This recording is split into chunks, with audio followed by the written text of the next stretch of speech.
Don't touch him, Grant Mercer ordered. An Omega who disobeys winter law doesn't deserve pack protection.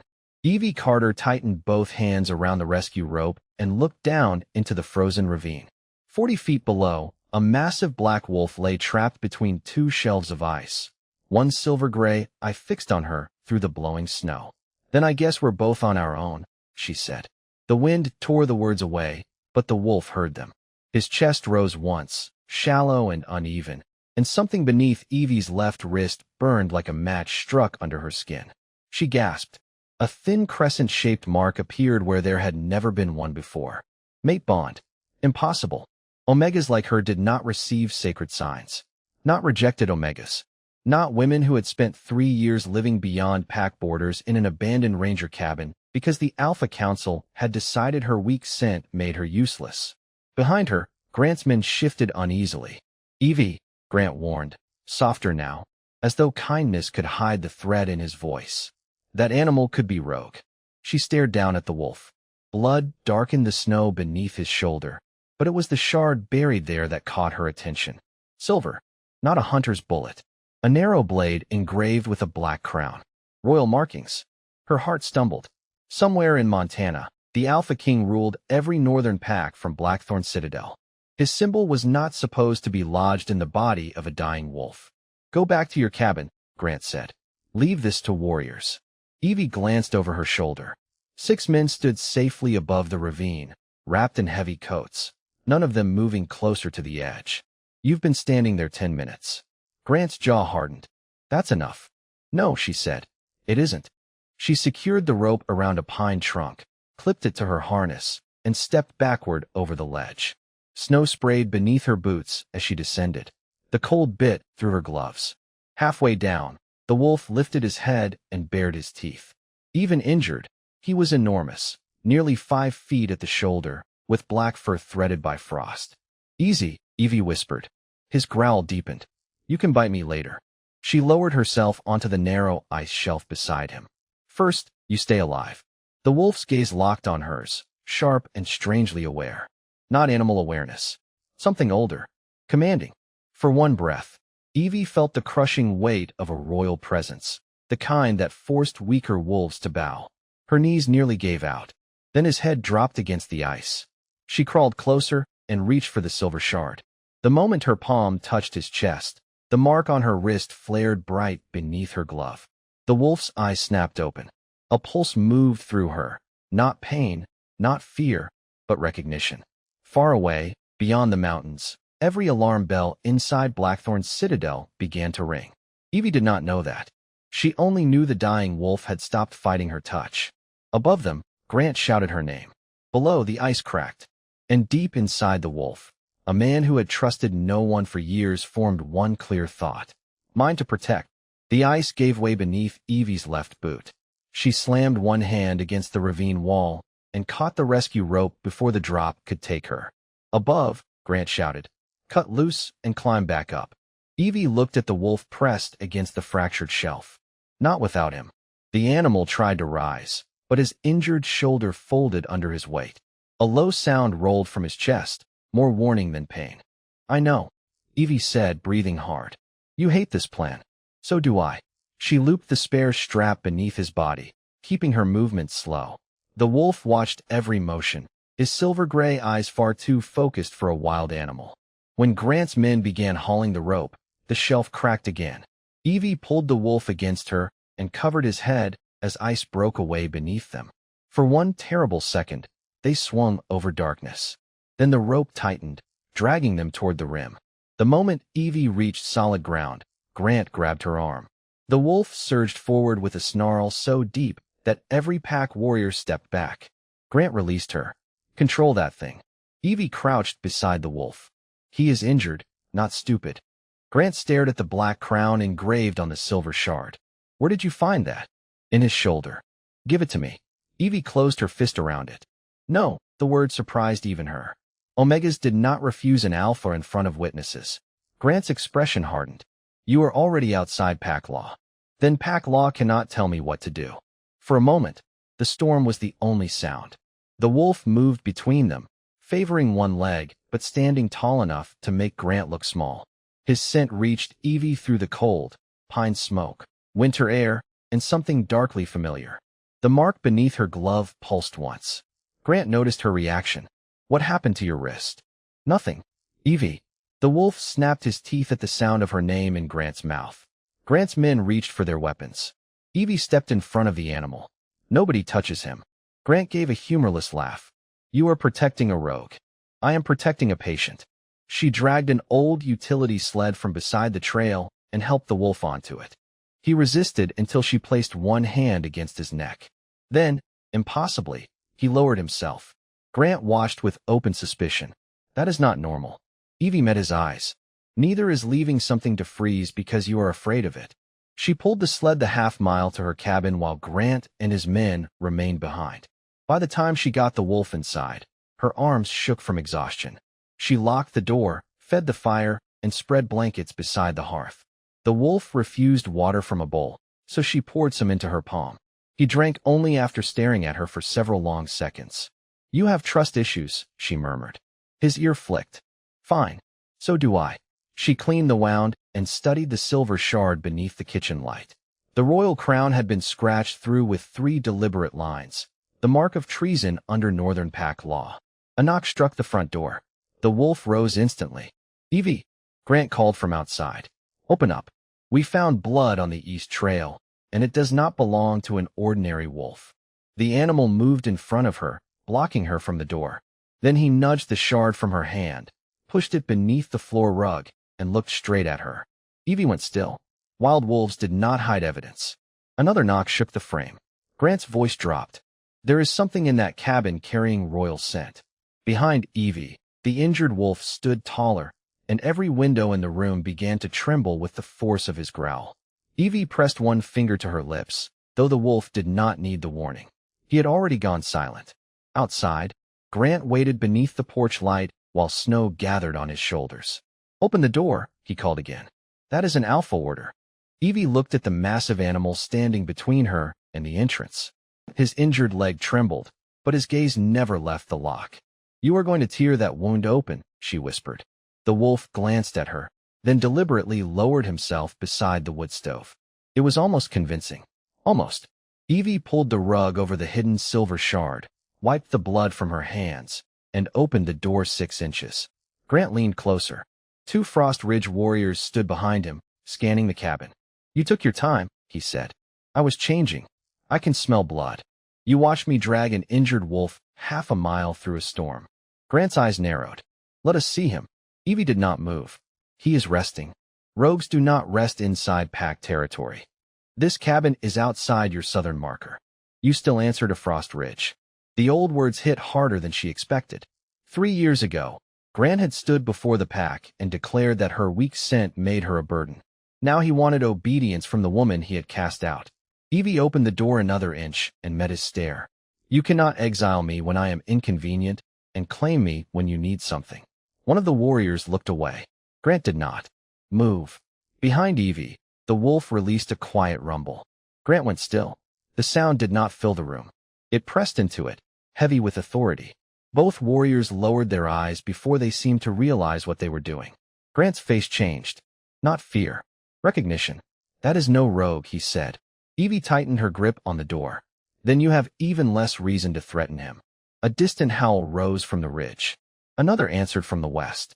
Then another. The wolf beside the stove lifted his head, listening.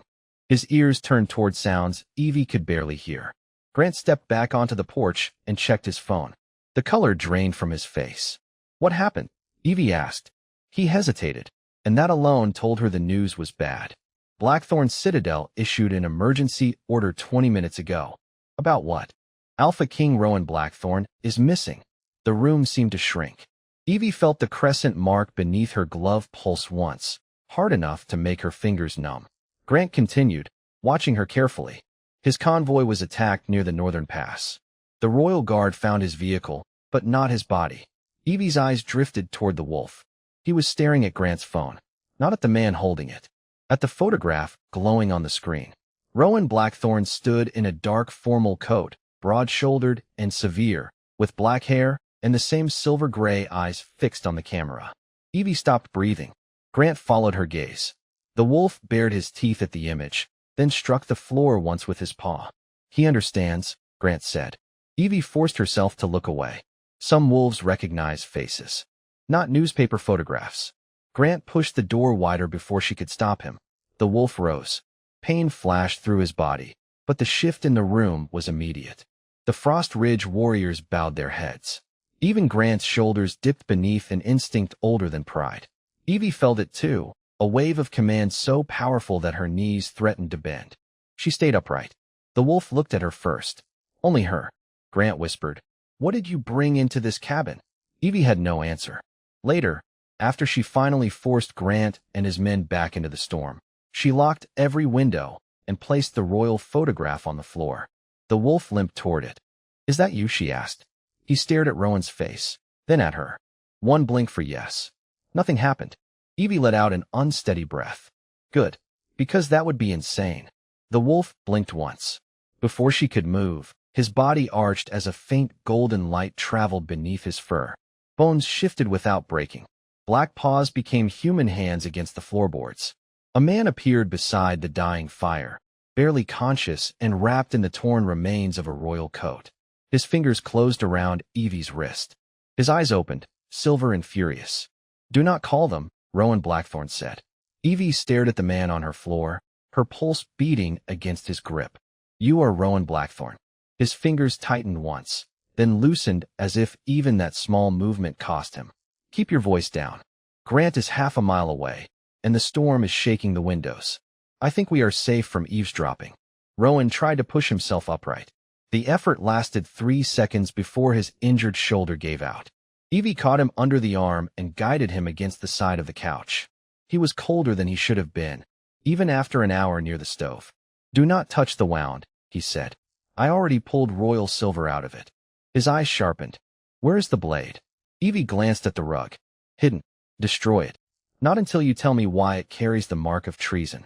Rowan looked toward the front door, listening to the wind and whatever else only an alpha could hear. "You asked too many questions. You collapsed naked on my floor after pretending to be a wolf. I think I have earned 3. His mouth almost moved. Not a smile. Something close enough to surprise her. Then pain crossed his face, and the golden light returned beneath his skin. His nails darkened at the tips. Evie knelt beside him. "Rowan, move away." "No, that was not a request." His voice carried the weight she had felt earlier, the invisible pressure that had forced Grant's warriors to lower their heads. The cabin seemed to shrink around it. Evie's body recognized the command. Her knees wanted to bend. Her mind did not. "This is my house," she said. "You do not get to order me out of it." Rowan stared at her as if no one had spoken to him that way in years. The shift worsened. His eyes flashed brighter, and a growl caught behind his teeth. "My wolf is unstable. Your wolf let me pull him out of a ravine. He was dying. He had evidence from Grant." Rowan went still. "He did what?" "Pushed the blade under the rug." For the first time, the Alpha King looked genuinely unsettled. Evie reached for the medical bag beside the couch. "I need to wrap your shoulder before you change again. You need to leave. I am not walking into a blizzard because your pride is injured too. Someone inside my court arranged the attack. Until I know who, anyone near me is in danger." "Then maybe stop saying that loud enough for the mountains to hear." Rowan's jaw tightened, but he allowed her to remove the loose bandage. She worked carefully, cleaning the wound without looking directly at the rest of him. She found an old flannel blanket and draped it over his shoulders. His scent deepened with the warmth, pine, smoke, and cold stone after rain. The mark on her wrist answered with a steady pulse. Rowan noticed. His gaze dropped to her glove. "Take it off." "No, Omega." The single word carried command again. Evie tied the bandage tighter than necessary. "Try my name." Silence filled the cabin. Then he said, quieter, "Evie." The mark flared. Rowan inhaled sharply. His wolf surged to the surface, but instead of lunging, he leaned toward her hand as though drawn by something neither of them understood. Evie backed away. "Do you know what this is?" Rowan looked at her wrist, then away. "I know what it could become." "That is not an answer. It is the only one I can give until I am certain." The golden light spread across his shoulders. He dropped to one knee, fighting the change. Evie reached for him, but he caught her hand before she could touch his face. "If I turn," he said, voice roughening, Do not stand between me and the door. Why? Because I may not know you. His body folded into shadow and fur. Seconds later, the black wolf stood before her, breathing hard.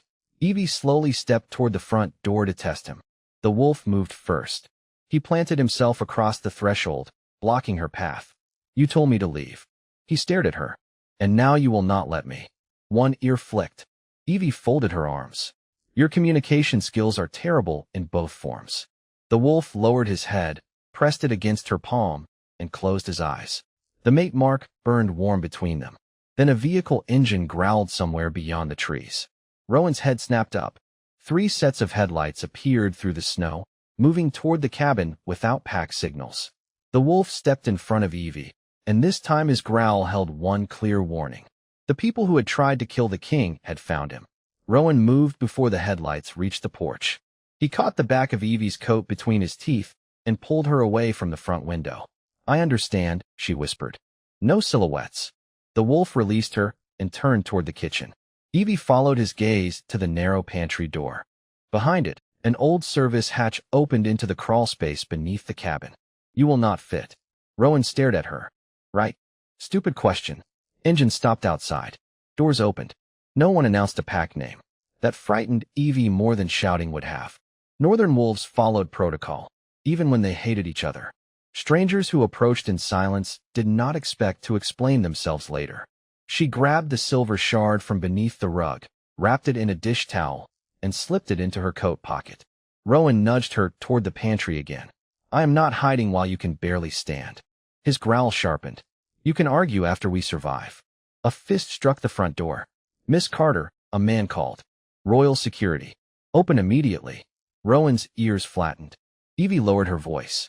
Are they yours? He answered by baring his teeth. That is a no. The man outside tried the handle. We have orders to recover property belonging to the crown. Evie glanced at Rowan. They called you property.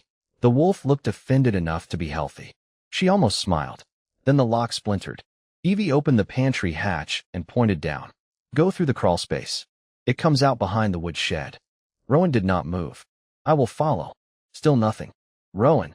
His eyes held hers. The mate mark warmed beneath her sleeve, and a strange certainty settled between them. He knew she was lying. She had planned to keep the intruders inside long enough for him to escape. Rowan stepped closer and pressed his head against her chest. The contact lasted one breath. Then the cabin filled with golden light. When it faded, he was human again, crouched beside the pantry in the blanket she had wrapped around him earlier. His face had gone pale with the effort. You are not staying behind, he said. You can barely shift. I can still give orders. Not in my kitchen. The front door shook again. Rowan caught her wrist, careful this time. His thumb rested over the hidden mark. The heat between them steadied his breathing almost at once. Evie felt the change too. His pulse slowed. The wild edge left his eyes. What is happening? She asked. Rowan looked down at their joined hands.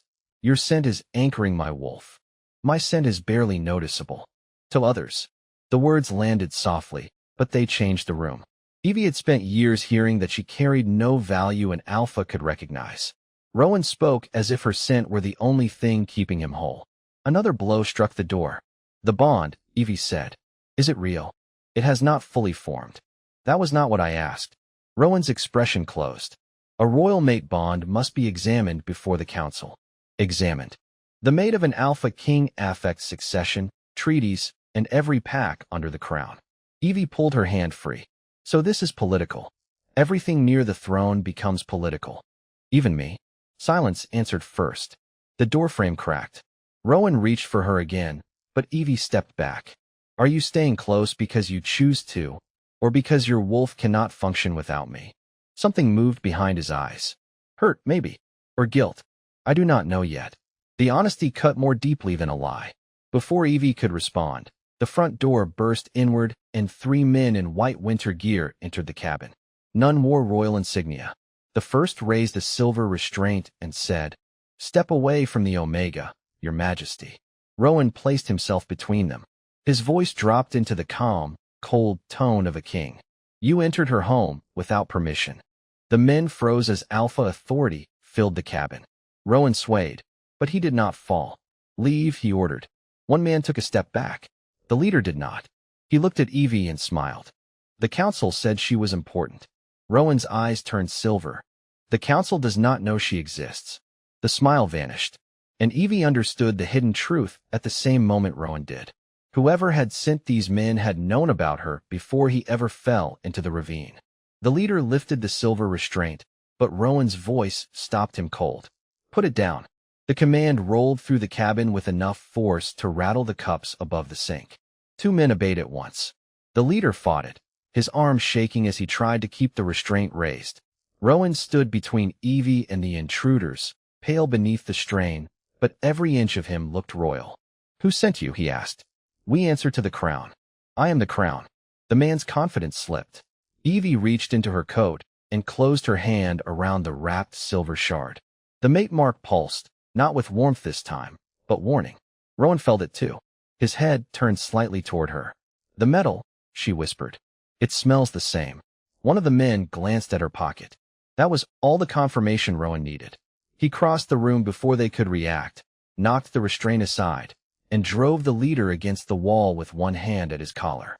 There was no wild attack, only controlled force and a king's quiet fury. Who gave you poisoned silver? Rowan asked. The man said nothing.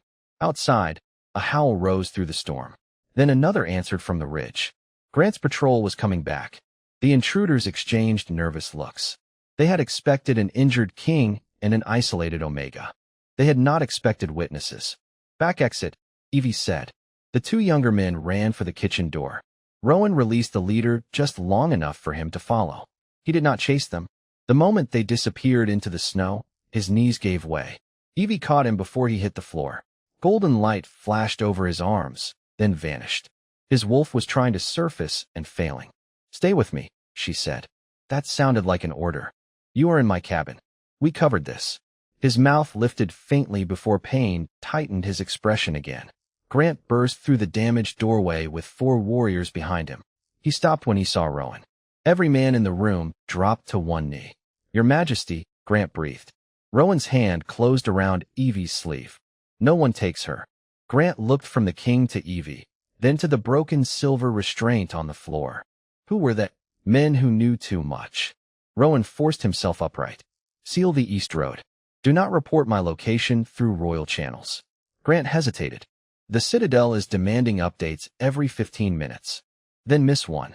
The order left no room for debate. Grant sent his warriors outside, but he remained near the door. Evie can return to Frost Ridge until this is handled. Rowan's expression turned cold. She was exiled. That can be reversed. Evie almost laughed. How generous. Grant ignored her. She would be safer under pack authority. Rowan looked at him for a long moment. You mean under your authority? The room went silent. Grant lowered his eyes. I mean no disrespect. Then do not speak about her as if she is territory. Evie felt the mark warm again. Rowan was barely standing, yet he had used what remained of his strength to defend her choice. It should have reassured her. Instead, the question from earlier stayed lodged beneath her ribs. Did he want her near him, or did he simply need what she did to his wolf? After Grant left to secure the road, Evie locked the damaged door with a chair and placed the silver shard beside the restraint. Under the kitchen light, both pieces showed the same faint blue residue. Rowan sat at the table, wrapped in the flannel blanket, watching her work. This is not ordinary wolfsbane, she said. No, you know what it is. He did not answer. Evie leaned closer to the blade. Beneath the royal crown, almost hidden by the scratched lines, was a second symbol. A circle split by a vertical spear. Rowan's face changed when he saw it. Silas Vane, he said quietly. Your advisor? Keeper of royal treaties.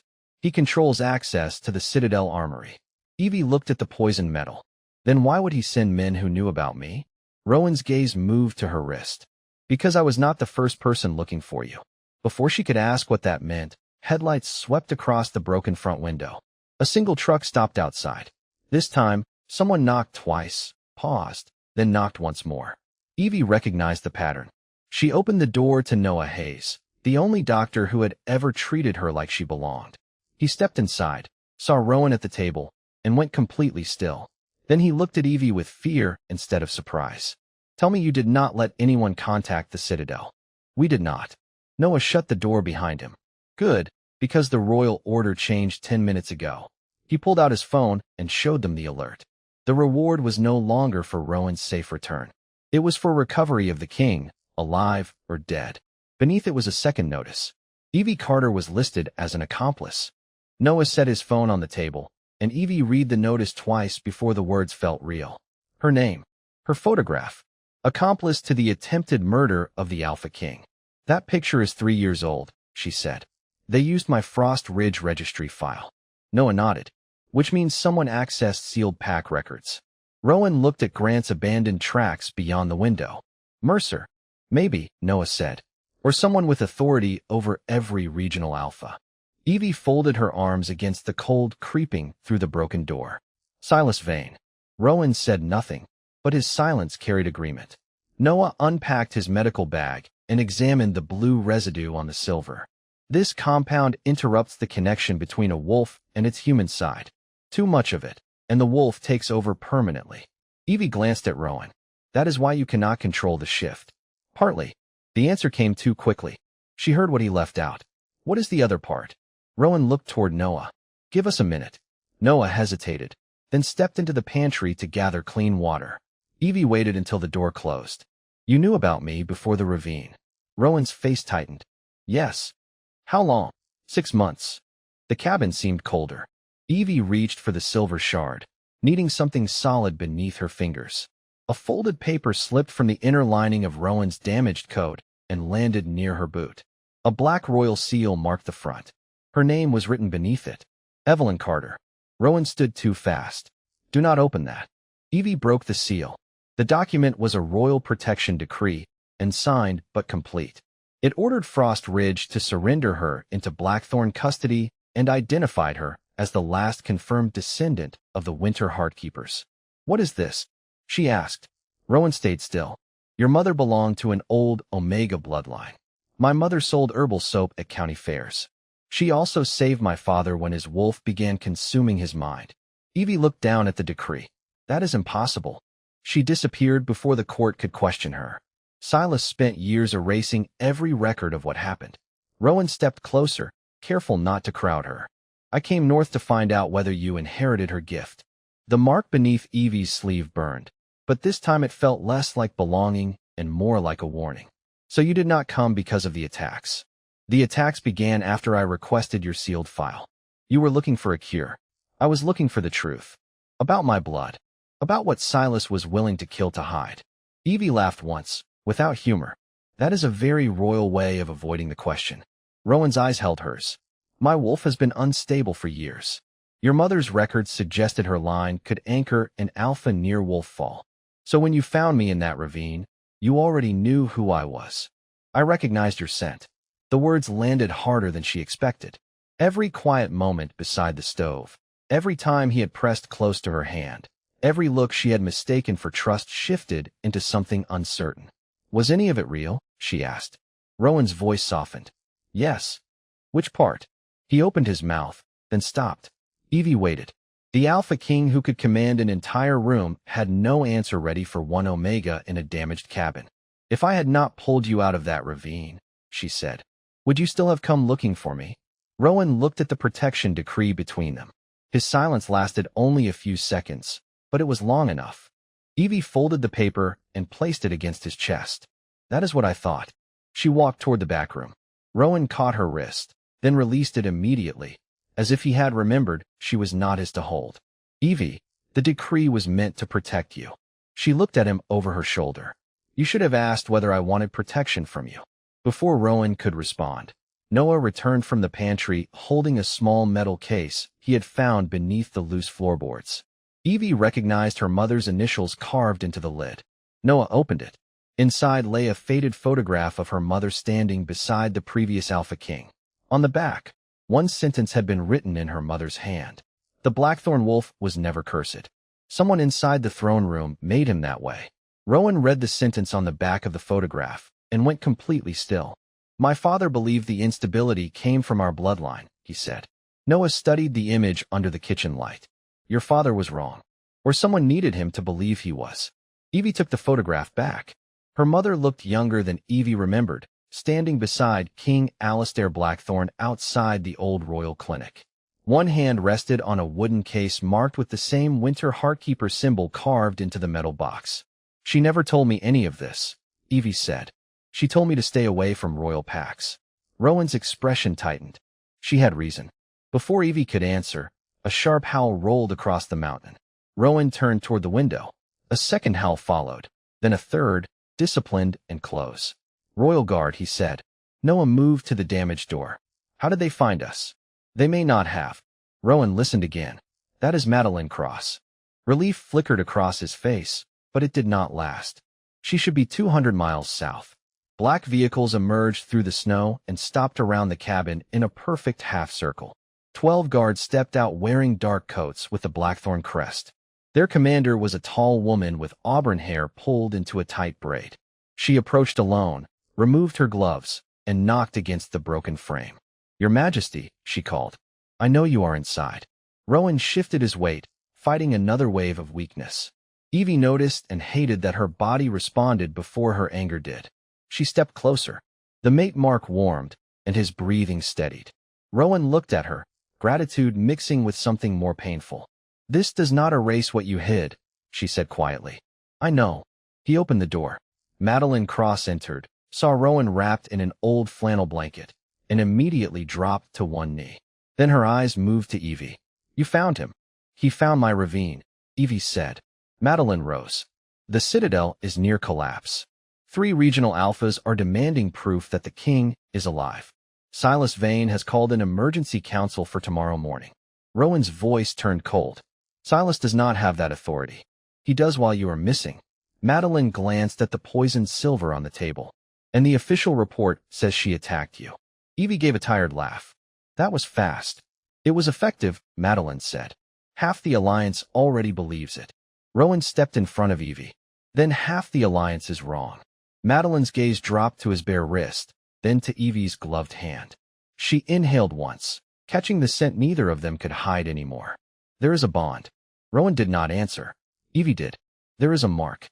"That is not the same as consent." Something like approval passed through Madeline's eyes. "Good. You will need that distinction at court." "She is not going to court," Rowan said. "Yes, she is." Madeline faced him without lowering her head. "If you return alone, Silas will call her a fugitive. If she disappears, he will call it proof. If she comes under royal protection, he will demand a hearing, but he cannot touch her without witnesses." Evie looked at Rowan. "Royal protection again. This time you choose," he said. It was the first answer he had given her that did not sound like a command. Outside, the guards waited in the snow. Behind them, Frost Ridge wolves appeared between the trees, Grant at their front. 2 powers had arrived for the same king, and neither trusted the other. Grant walked toward the porch. "Evie remains under Frost Ridge jurisdiction." Rowan's wolf flashed behind his eyes. "You exiled her.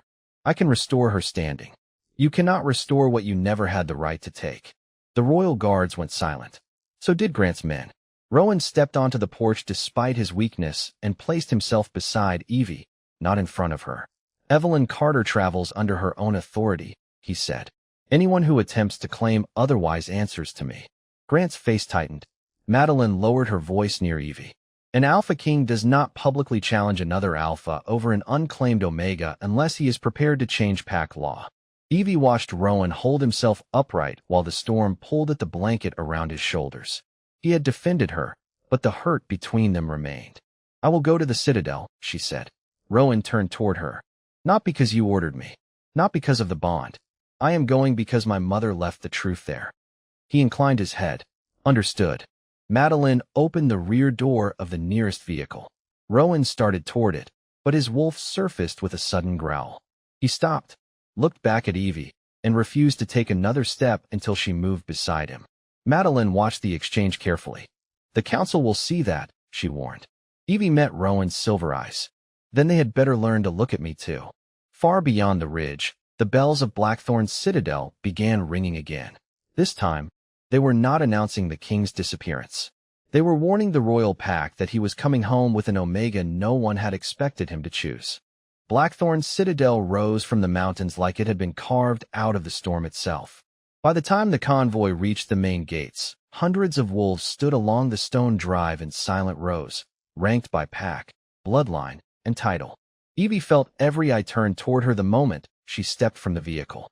Rowan came out behind her, dressed now in a dark coat Madeline had brought, though the strain in his face had not disappeared. A guard moved to guide Evie toward a side entrance. Rowan stopped him with one look. She enters through the front. The great doors opened. Inside, the air smelled of cedar smoke, polished stone, and old authority. Pack leaders filled the reception hall, their conversations fading as Rowan walked in beside an exiled Omega wearing borrowed boots and a coat still marked by cabin ash. At the top of the stairs stood Queen Helena Blackthorn, silver-haired and perfectly composed. She descended without hurry, stopping 3 steps above them. "My son," she said. Her relief showed only in the slight break between the words. Rowan bowed his head. "Mother." Helena touched his cheek, then looked at Evie. "And this is Evelyn Carter." It was not a question. "Evie is fine," she replied. A few alphas nearby exchanged looks. Helena noticed. "In this house, names carry weight. Then I would rather carry my own." Rowan glanced at her, and for half a second, warmth cut through the cold room. Helena saw that too. "The council meets at 7, she said. "Until then, Miss Carter will remain in the royal clinic." Rowan's expression hardened. "She will remain where she chooses. She is accused of treason. By the man who tried to kill me." A murmur moved through the hall. Helena lowered her voice. "You have been gone for 2 days. 3 packs are threatening to withdraw from the alliance. The Western Alphas want a succession vote. You cannot walk in with an unverified mate bond and expect duty to wait." Evie felt the word mate ripple through the room. Rowan stepped closer to her, but she lifted one hand. "I can speak for myself." Helena studied her. "Then do so. I came here to find out why my mother was connected to this family and why someone used royal silver against your son.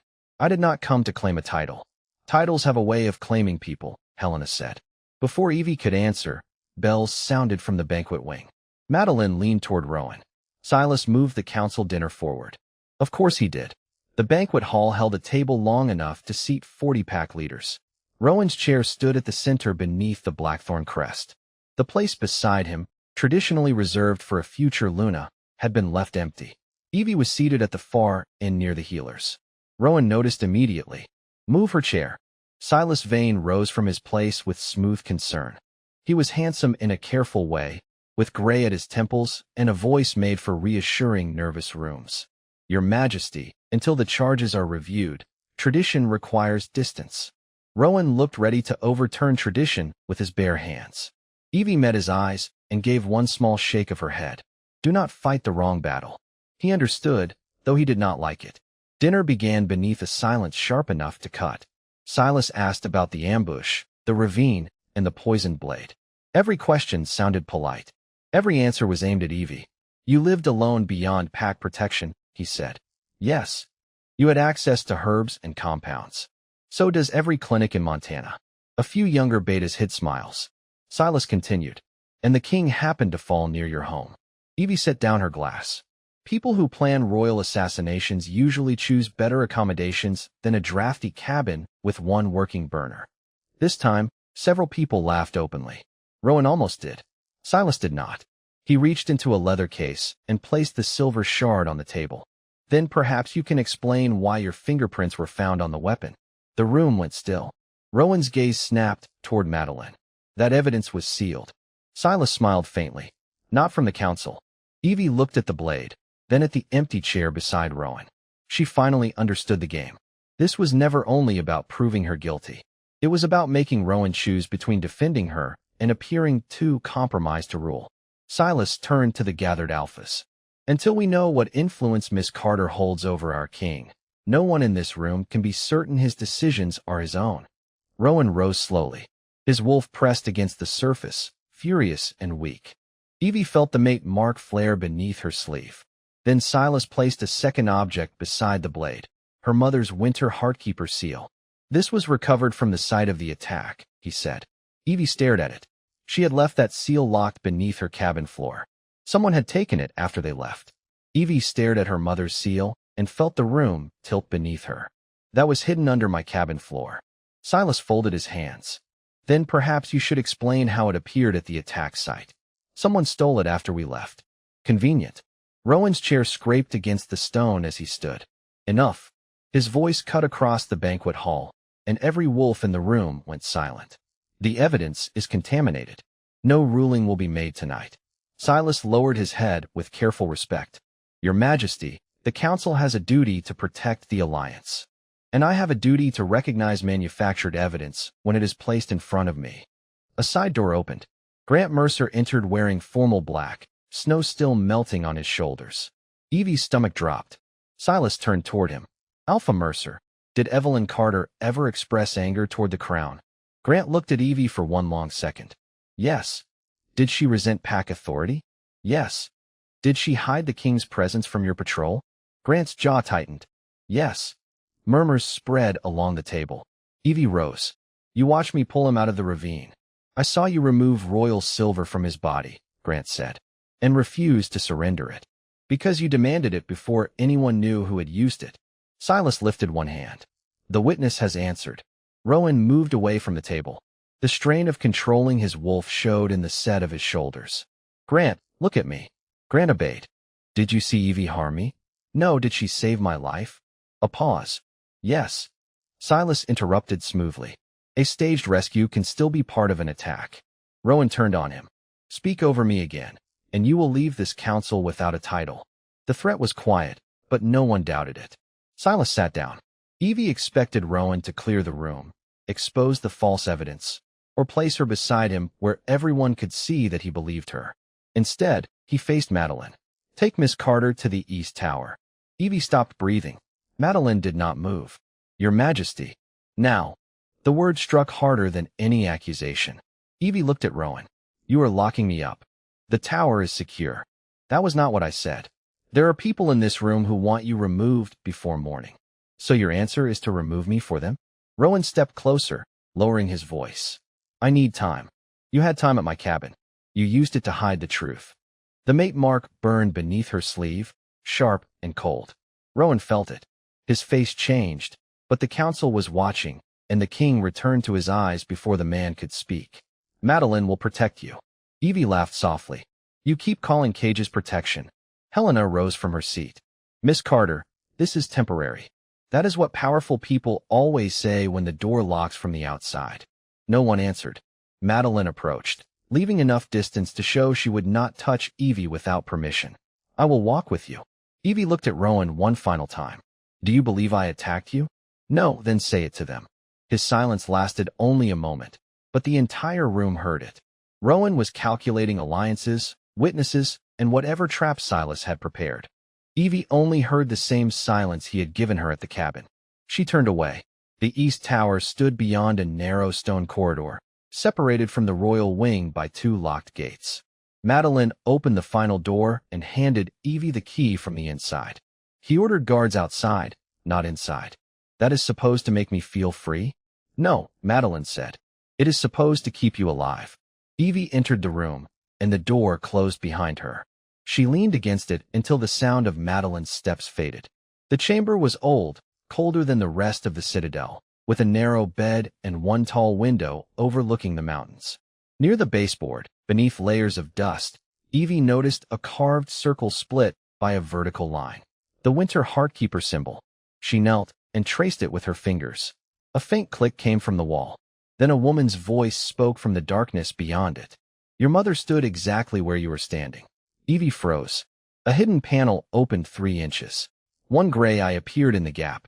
And the last time the Blackthorn King trusted Silas Vane, the woman whispered, Your mother paid the price. Evie kept one hand on the hidden panel. Who are you? The gray eye disappeared, and the wall opened wide enough for an elderly woman to step through. She wore the plain white uniform of the Royal Clinic, faded with age, and leaned on a wooden cane carved with the winter heartkeeper symbol. Dr. Miriam Vale, she said. I served King Alistair until Silas decided I knew too much. Evie glanced at the locked door. They imprisoned you inside the walls. Silas called it medical retirement. Miriam gave a dry smile. Royal language makes cruelty sound respectable. She led Evie through a narrow passage into a forgotten treatment room filled with dusty bottles and locked cabinets. On the table sat a stack of journals bound in blue leather. Evie recognized her mother's handwriting before Miriam opened the first one. She discovered the blackthorn wolves were being poisoned in small doses, Miriam said. Not cursed. Conditioned. Every royal crisis made Silas more necessary. Evie turned the pages, finding formulas that matched the blue residue on the silver shard. My mother knew. She tried to warn Alistair. Silas accused her of manipulating the king through an Omega bond. Miriam's voice softened. She escaped with you before he could make the accusation permanent. Evie's anger shifted into something heavier. Her mother had not hidden the truth out of shame. She had hidden it to keep her daughter alive. Can this poison be reversed? Yes, but not by blood or magic alone. The alpha must choose his human mind over the wolf when both are under pressure. A bell sounded below them. Once, twice, then 6 times. Miriam went pale. A removal vote. In the council chamber, Rowan stood before the throne while Silas addressed the gathered alphas. The king's judgment has been compromised by an unverified bond, Silas said. Until he is medically cleared, leadership must pass to the council. Rowan looked toward the empty place where Evie should have been. The bond between them felt distant, wounded, but still present. He had placed her in the tower to keep Silas from reaching her. He had also repeated the mistake she had named clearly. He had chosen for her. Silas placed a crystal vial on the table. To prove the crown acts transparently, His Majesty has agreed to a blood test. Madeline stepped forward. That was not the agreement. Rowan saw the faint blue tint inside the vial. The same compound. Silas expected him to refuse in public, which would make him appear guilty, unstable, and afraid. Rowan took the vial. Your Majesty, Madeline warned. He looked at his mother. Helena understood too late. Rowan, do not. He drank.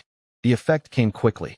The room blurred, and the familiar presence of his wolf vanished as if a door had slammed shut inside him. Rowan gripped the edge of the table. No strength answered. No royal command filled the chamber. For the first time in his life, the wolves around him did not feel compelled to bow. Silas stepped closer. The Alpha King cannot lead if he cannot reach his wolf. Rowan raised his eyes. A crown that depends only on fear was never worth wearing. Silas signaled the council clerk. Record that His Majesty concedes weakness. Rowan almost laughed. Record that Silas Vane poisoned his king in front of 40 witnesses. Unease spread through the room, but Silas remained calm. An accusation from a compromised man. In the East Tower, Evie felt the bond go silent. Not broken. Empty. Her knees nearly gave way. He took the poison, Miriam said. Why would he do that? Evie already knew. Rowan had sacrificed the one thing his throne required so Silas would expose himself publicly. On the table lay her mother's final journal and a sealed clinic record bearing Silas Vane's signature. Proof. Miriam opened a narrow door leading to the council level. There is a tunnel out of the citadel. Your mother built it for you. Evie looked toward freedom, then toward the bells below. Rowan had failed her when he chose silence. Now he was standing alone because he had finally chosen truth. I am not running, she said. She gathered the journals and the signed record. Not this time. Below, the clerk lifted the removal decree. Rowan stood before his own throne without his wolf, his authority, or any guarantee Evie would return. Silas raised his hand for the final vote. Before the first alpha could speak, the great doors opened. Evie walked into the chamber carrying her mother's proof against her chest. Every head turned. She looked directly at Silas. You are putting the wrong person on trial.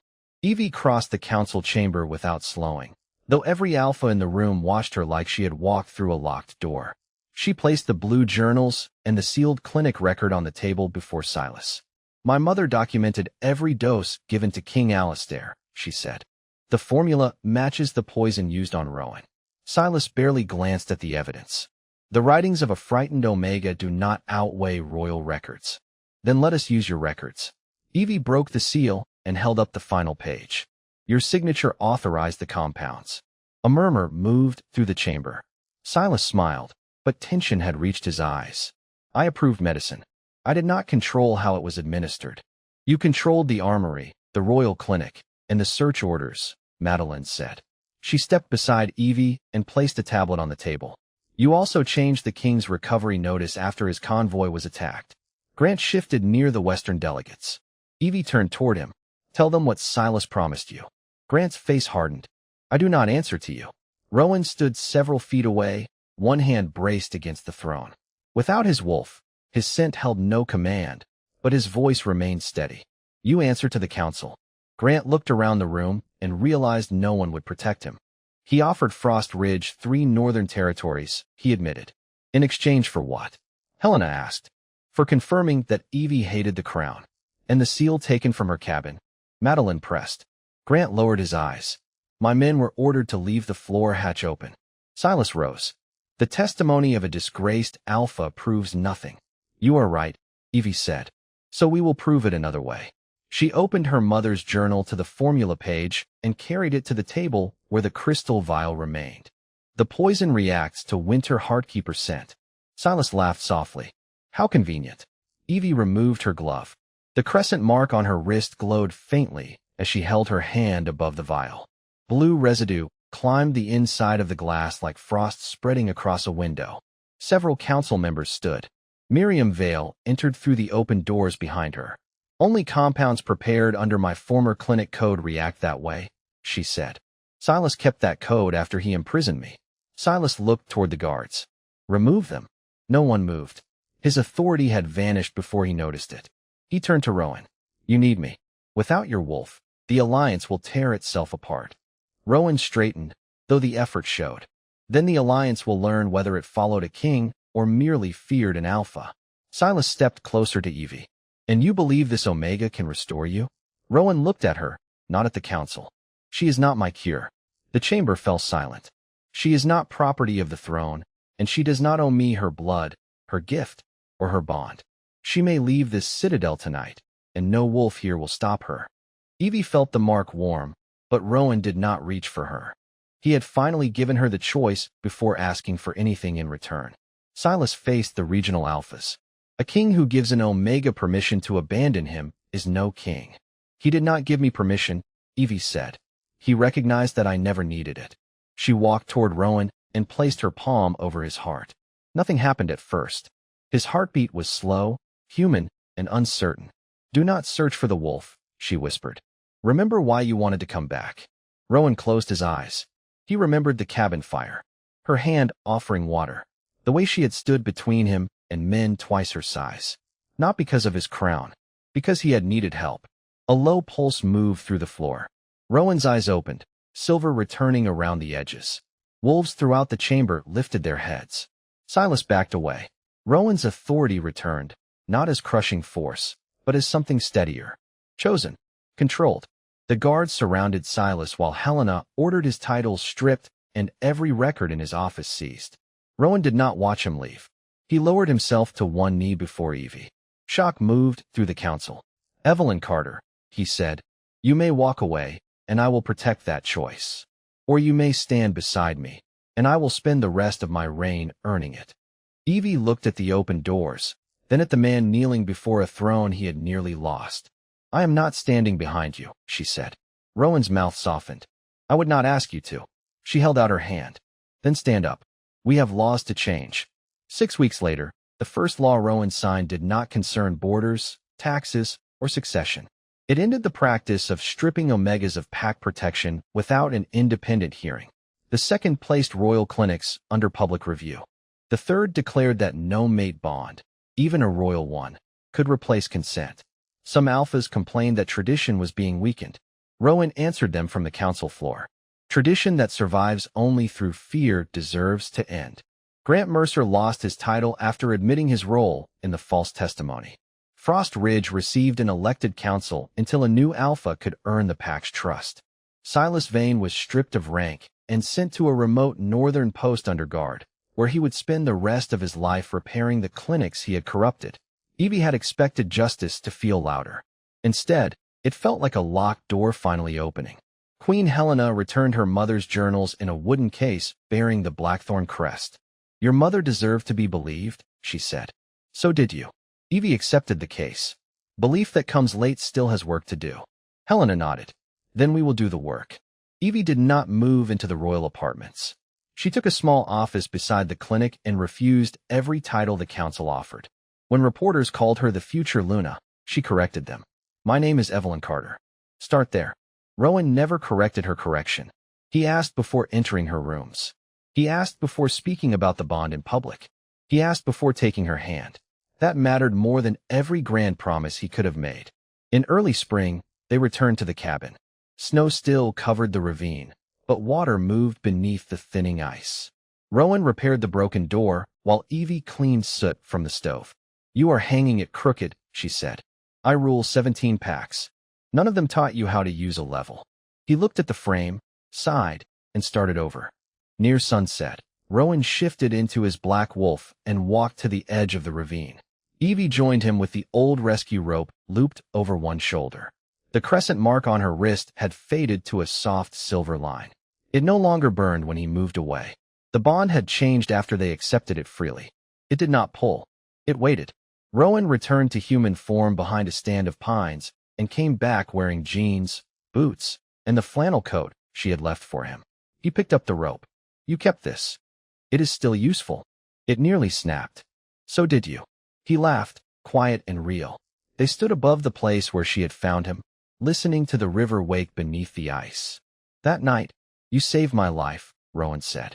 Evie looked toward the cabin, where warm light filled the windows. "I pulled you out of a hole. You did more than that." "Not then." She faced him.